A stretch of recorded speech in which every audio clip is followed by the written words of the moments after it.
ಪಾನಿಪುರಿ ಗೋಬಿ ಕಬಾಬ್ ನಂತರ ಈಗ ಉಪ್ಪಿನ ಸರದಿ ಸಾಲ್ಟ್ ಕೂಡ ಸೇಫ್ ಇಲ್ಲ ಅಂದ ಆಹಾರ ಇಲಾಖೆ.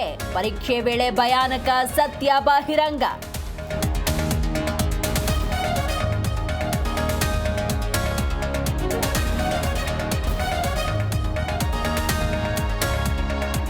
ಬಾಣಂತಿಯರ ಸಾವು ಕೇಸ್ ಬಗ್ಗೆ ಸರ್ಕಾರ ಸೀರಿಯಸ್. ಅಧಿಕಾರಿಗಳ ಜೊತೆ ಮೀಟಿಂಗ್ ಕರೆದ ಸಿಎಂ. ಎಲ್ಲಿ ಎಡವಿದ್ದೇವೆ ಪರಿಶೀಲಿಸ್ತೀವಿ ಎಂದ ಆರೋಗ್ಯ ಸಚಿವರು.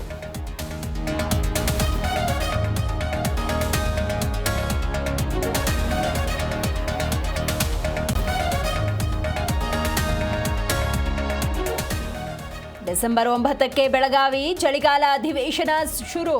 ವಿಪಕ್ಷ ಕಟ್ಟಿ ಹಾಕುವುದಕ್ಕೆ ಕೈ ಸರ್ವಸನ್ನದ್ಧ. ಹಿರಿಯ ಸಚಿವರ ಜೊತೆಗೆ ಸಿಎಂ ಹೈ ವೋಲ್ಟೇಜ್ ಮೀಟಿಂಗ್.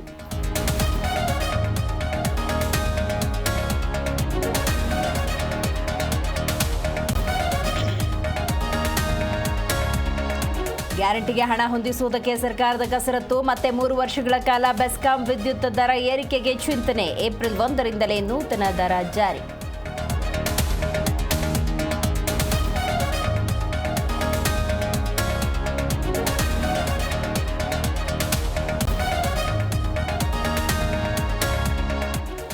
ಇಂದು ಅಂಬೇಡ್ಕರ್ 68ನೇ ಮಹಾಪರಿನಿರ್ವಾಣ ದಿನ. ಮೋದಿ, ಖರ್ಗೆ ಕೋವಿಡ್ರಿಂದ ಜೈ ಭೀಮ್ಗೆ ನಮನ. ಸಂಸತ್ ಭವನದ ಲಾನ್ಸ್ನಲ್ಲಿ ರಾಹುಲ್ ಶ್ರದ್ಧಾಂಜಲಿ.